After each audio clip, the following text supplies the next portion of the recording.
So my father and his wife are unable to have children together. He has me, a teen male, from his marriage to my mom, which ended because he cheated on her with his now wife. The affair was discovered when I was 7 and my mom left him immediately. I split time with both of them, unfortunately, which meant I was around my father and his wife a lot, and she tried to be a second mom to me, which I think was crappy after she knowingly slept with a married man. She was dating his best friend at the time too. My mom died when I was 12. Then I had to live with my father and his wife and had no escape from them.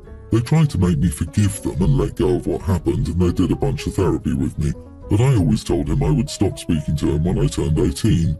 They found out 3 years ago that they couldn't have kids together, and almost 2 years ago they started the process of adopting a baby from foster care. During the process I was interviewed. This was in February of this year. I was asked questions about my relationship with my parents, which I corrected, and told them she was not my parent, and he was only because of blood. Then I was asked how I would feel about a sibling, and I told them I would have nothing to do with one, and was planning to move and never speak to my father again once I turned 18. The social worker looked quite alarmed by that. She asked me about my father's family, and I said they disowned him after he cheated, and so did all of his friends. Soon after the interviews were done, they were rejected and told they couldn't provide a suitable environment for a child. My father's wife fell apart. I heard her say my mum must have been cursing her from beyond the grave. She's religious and believes people can send good or bad luck from beyond the grave.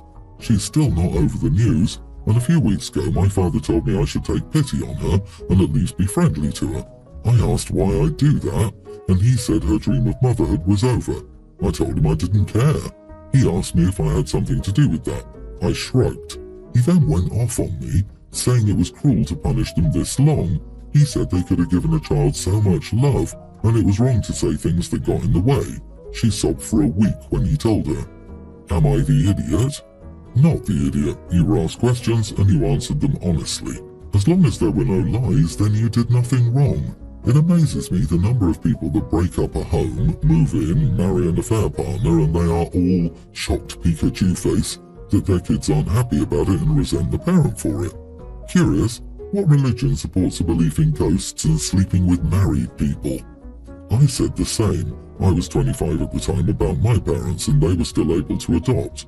The lady told me, we look at the current home environment and as long as you were fed, clothed and had a room with a bed, we'll move forward with adoption. And added, one upset child doesn't change our minds. Most adoptions go through as long as the house is clean, finances stable and there are no prior convictions for violence or neglect, animal handling, hoarding, etc. There were probably some red flags in other aspects that you were unaware of. Also, sorry about your mother. In all seriousness, I do not believe your interview is why their application was denied, given the high rate of children that need homes. Regarding the cheating, they say you lose them the way you got them. Your biological father's current wife is in for a big surprise when he cheats again. And it has nothing to do with beyond the grave. Your sperm donor and his former idiot effed around and got found out. Not your problem. Did the cheaters really think they would have happily ever after? Everyone's the idiot here. Opie, you don't need to stick around to play Big Brother. You could have let them have this baby, especially since you plan to leave in 2 years and have no contact with them. You're holding on to a lot of resentment, and you scuppered your stepmother's chances of being a parent. However, their conduct in the past has been poor. People cheat. It's not abuse or illegal, and not indicative of what can make a good parent. They may have been good parents to this child. Get some therapy, or life will be very difficult. I'm a housewife now. I was a stay-at-home mom when my kids were young, and now that everyone's out of the home, I'm a housewife. The moment I met Beth, 25 female, she had a problem with me. The first time I met her, I told her I was a homemaker and she told me that's not a job and it's lazy of me. I met her 30 minutes before that. It comes up all the damn time. They come over for dinner and I mention I'm tired and she'll tell me I don't work, so how am I tired? I've talked to her and my son before. My husband and I have concluded that she's jealous. It's the only thing that makes sense at this point. I told her if it happened again I would ask her to leave and the comments stopped for a bit. They were over for a dinner party and I was talking about how I made the pie for tonight. Beth commented that of course I had enough time since I didn't work. I had enough and told her I had enough. I get that she's jealous of me since she has to work, but she needs to get out and she's not welcome back. My son and she called me a jerk for kicking them out. Am I the idiot for telling my daughter-in-law that she isn't welcome in my home due to her jealousy about me being a housewife? Edit. Not working doesn't equal laziness. I'm not loafing around the house all day. I get up, do all the chores, take care of all the paperwork, go to the gym, take the dogs out, make homemade meals every day, volunteer and so on. Lazy would be chilling in front of the TV all day.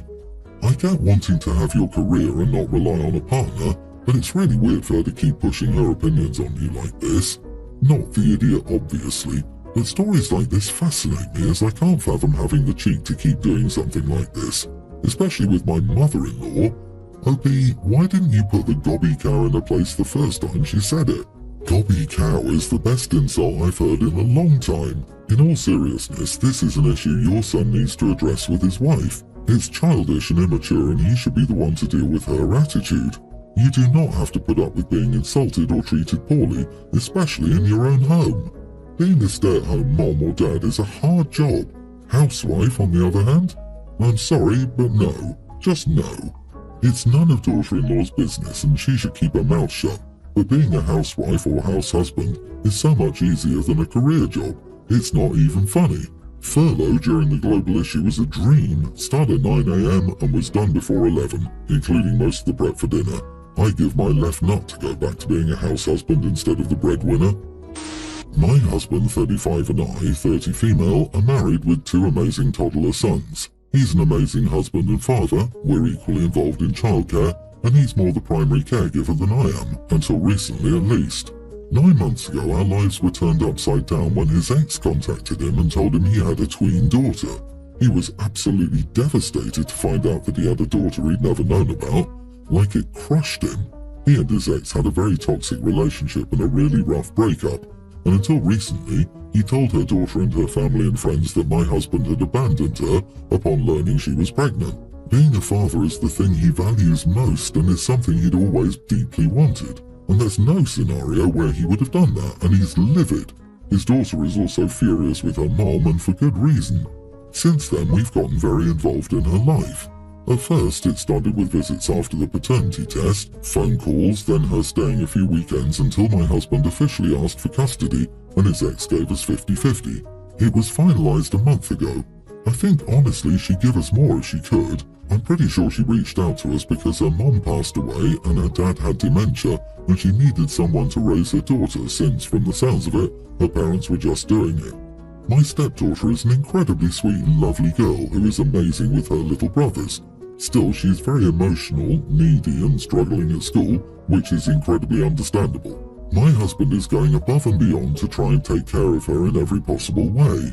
They've gotten extremely close extremely fast. I know that both of them are struggling with that lost time and are overcompensating and trying to make up for it, but it's affected his parenting of our sons. He spends far more time on and with her, and I've had to pick up a ton of the slack in childcare, and the boys are starting to notice and ask about it.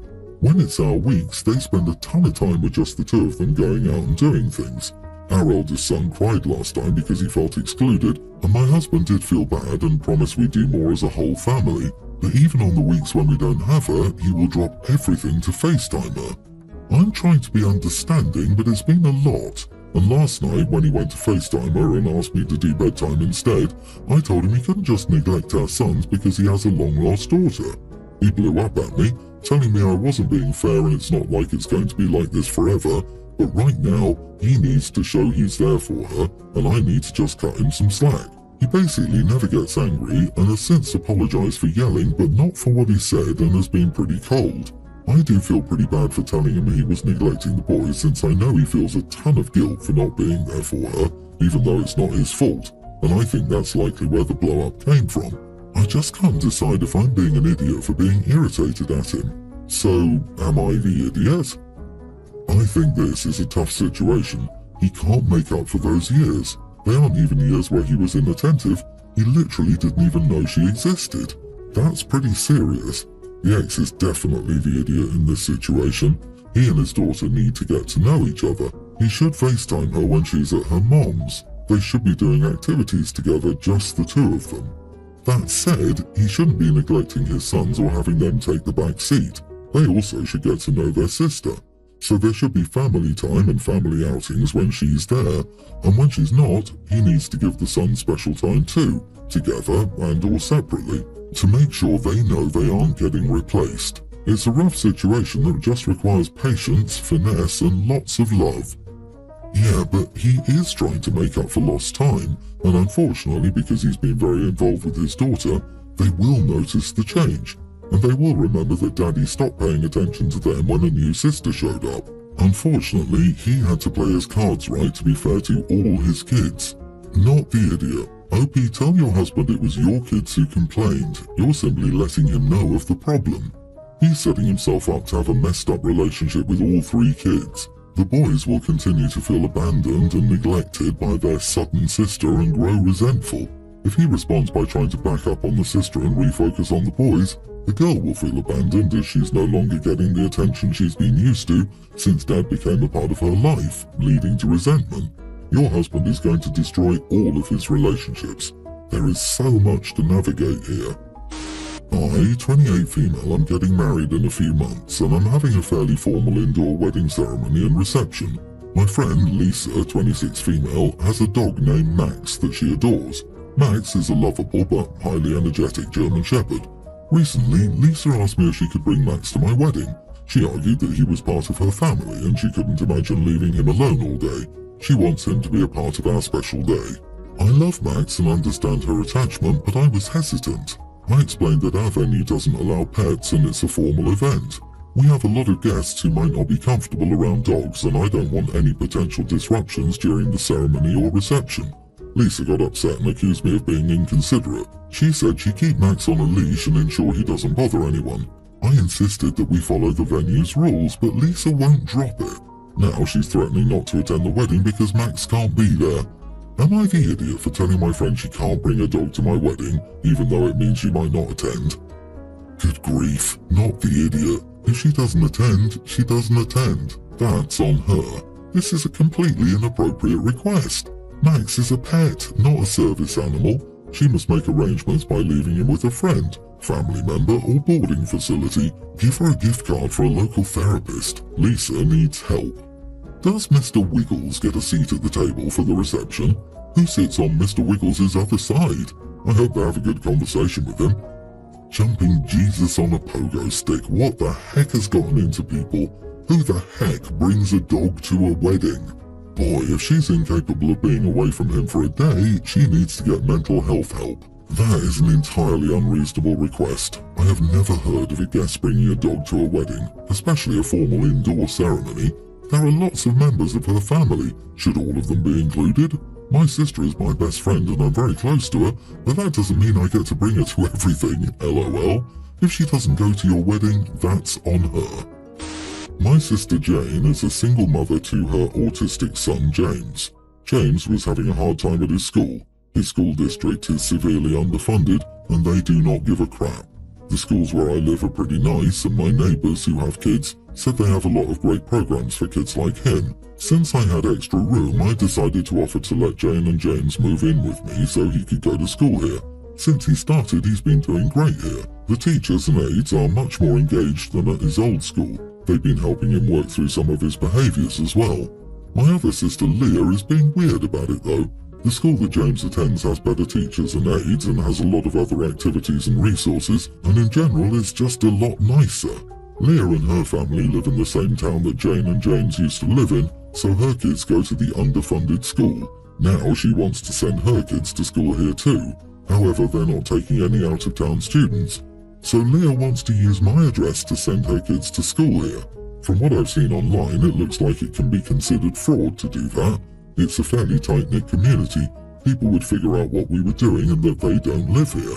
So I don't want to take the risk.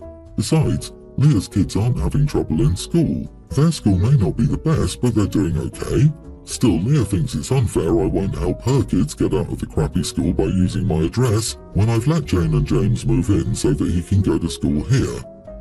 Not the idiot. There are ways to enrich children's education development that don't involve fraud. Your sister needs to look into that. It's great of you to provide your nephew with special needs resources he really needed.